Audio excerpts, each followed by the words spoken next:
for the overlay. Ladies and gentlemen, in the lower left hand corner we have our green Protoss player from ESC Gaming. It's JackO.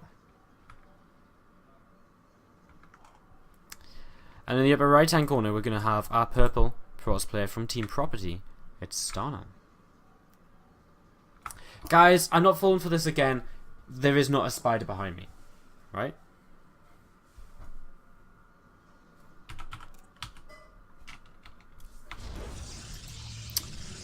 So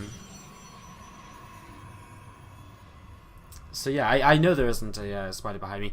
Although the other day when Muffin Maestro told me to take my clock down, there was actually a spider behind it, and that wasn't cool at all. That was not cool at all. That was kind of scary, man. Not good, not good. Alright, so PvP here on Overgrowth for map number 3 of ESC versus Property. Again, guys, if you're wanting to know the plan for the rest of today, it's going to be, what am I trying to say? I've forgotten. What is the plan for the rest of today? Yes, okay, of course. So we've got this first match right now, and to follow this up, we're going to be going into Team Extreme Supremacy versus Team Red Bloods, which is quite cool actually because it's a battle of the sponsors.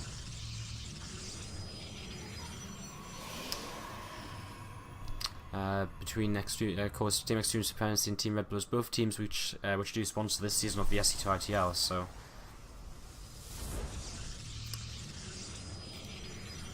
Double gas on the way for both players, and we'll have this going here in a few moments' time. We'll have some actual action taking place as Gateway's just finishing up and Cybercore is being added on. JackO makes an early zealot here before he adds his Cybercore, and his second gas was a little bit later as well, actually.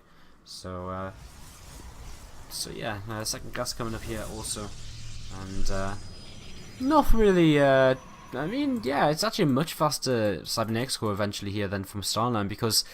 JackO just built this zealot first. I don't really understand why, unless he wants to really move across the map and get aggressive.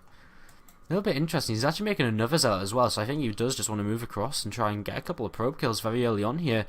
But StarNaN, because he's scouting with his probe, which is over here, he's seen that first zealot be made, and he sees another one in production. So he's immediately gonna say, right, well, okay, that's not normal. Yeah, that's not normal at all, and I mean, he just starts up his own zealot in response, and he'll probably start up his own second zealot, maybe. I guess he can just go straight into a stalker, so you should be able to just get plenty of units here without much of an issue. Second gateway for JackO, and he's got a lot of Chrono Boost saved up as well. Wouldn't be too surprised after if he just dropped it all on the warp gate, and if he just maybe added on a third gateway and just tried to be aggressive. So.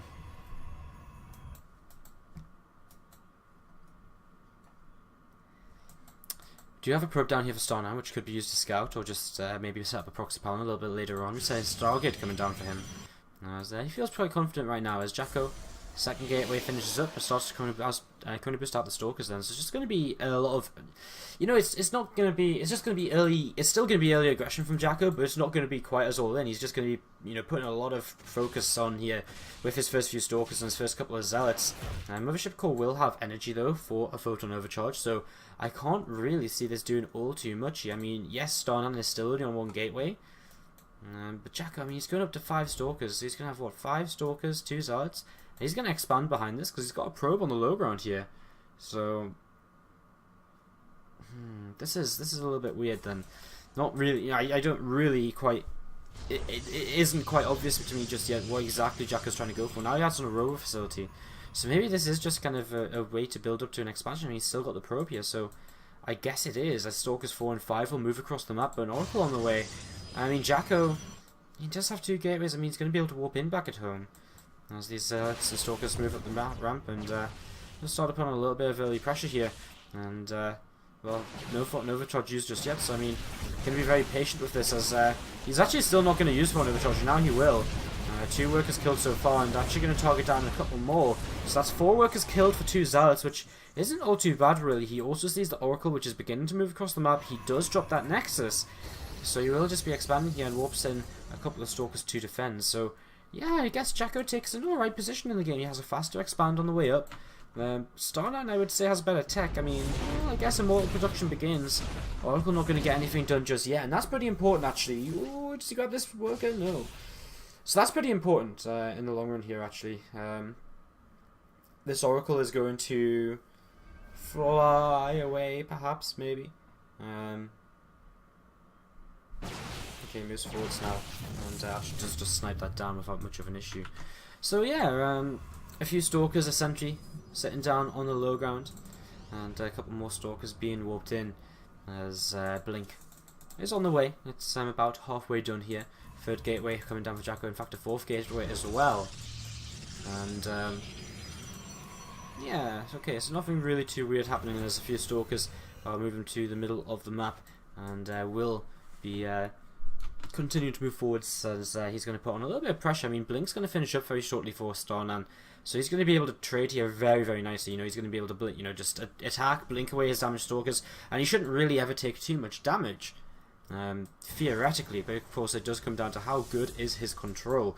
A lot of sentries here for JackO, which is going to be not too useful. I mean, Guardian Shield's going to be okay, but apart from that, not too useful. Three more Stalkers being warped in, so this is a big commitment now from StarNaN, who still doesn't have any further tech past this Twilight Council, so no robo facility for him. So if JackO holds this on, he's going to take a really good position in terms of he's going to have a good Immortal count, he's going to have a good unit count.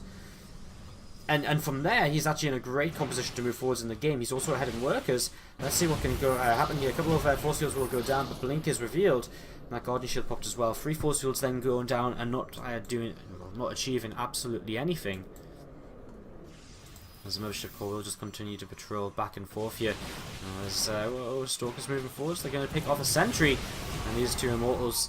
Well, it's just the sentry that goes down. These two Immortals starting to get this firepower onto the Stalkers, and again, Stalkers don't do fare too well against Immortals. As back at home, a Forge will come down for StarNaN, and he realizes he's not going to end the game with this. He realizes that it's probably time to start thinking about the long term, and that long term plan will be to just set up into a better army in the mid game, and that is of course going to be with upgrades. JackO with the Templar Archives, and I wonder if he just makes Archons here and moves across the map. Okay, he's going to just make Blink. I mean, I feel as though if he really wanted to, he could maybe just make a Templar Archives, move across the map, warp in 4 Templar, make 2 Archons, and maybe just try and attack, because, again, it's pure Blink Stalker, but I guess then that is the issue. If he moves out, you know, whenever he moves out, immediately we're just going to see our, we're immediately just going to see the, so we're going to see StarNaN with his Blink Stalkers blink in and just counter-attack and, you know, basically force JackO to either be completely all-in with no economy anymore and into a bit of a base trade with a less mobile army, or he has to turn around, which of course is never going to be ideal. So JackO adding on his own Forge now. Robo Facility will finish up soon for StarNaN. So he'll take a bit of a lead in upgrades. He'll probably just drop a Robo base straight away. He'll probably get 1 Immortal out. Again, JackO for now is just has got those 3 Immortals, which is pretty nice as the game goes on. And well, we'll see exactly here how will continue as the hallucinated Phoenix for StarNaN gives him all the information he needs. Really, he sees the timing of the Forge. He sees no Robo base, so he knows that he can drop his own Robo base and start getting ahead in that Colossus count, and that's exactly what he will do. Robo base comes down in the back of the main base mineral line, as again these Stalkers just being annoying at the front, trying to see what they can get done. Not really lost anything this game since the opening. Now, he did actually lose his Oracle, sorry guys, we did miss that. So yeah, that's a bit interesting. Yeah, another Blink back here, but he's been keeping the Stalkers alive, which is of course important. You know, you should never be losing these, and he hasn't been. So a couple of pounds will get cleaned out now as well. It looks as though JackO does want to expand towards the 3rd base very quickly, so gonna keep up in terms of his economy. There's a lot of gateways being out on for StarNaN, and I wonder if he can't just maybe hit timing if he's going to go up to this many gateways so soon. That being said, actually, maybe just a fake out from JackO, because he adds a pylon here and then moves away StarNaN, drops his own pylon.